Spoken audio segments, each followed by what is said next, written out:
Hi everyone. గార్డెన్కి నీళ్ళు పెట్టాడని సూరజ్ చాలా చాలా హ్యాపీగా ఉన్నాడు.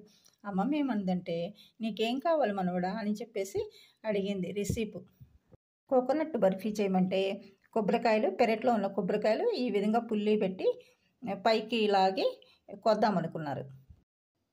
ఈ విధంగా కొబ్బరికాయలు కోస్తుంది. ఇద్దరే కలిసి కొబ్బరికాయలు ఈ విధంగా పీచు తీసి బ్రేక్ చేశారు. కొబ్బరి తురుము ఈ విధంగా పట్టాడు. కొబ్బరి లౌజు ఎప్పుడు రెడీ అవుద్దని ఆసక్తిగా చూస్తున్నాడు సూరజు.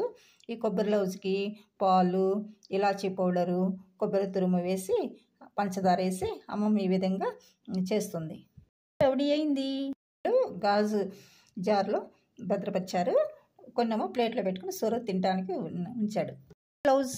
లౌజ్ ఎమ్మీగా ఉంది. లౌజ్ ప్రిపేర్ చేయడానికి ఏమేమి మెషిన్స్ ఉపయోగించారు ఇక్కడ అమ్మమ్మను Suraj? Incline plane, lever, wheel and axes, weights, pulley, screw.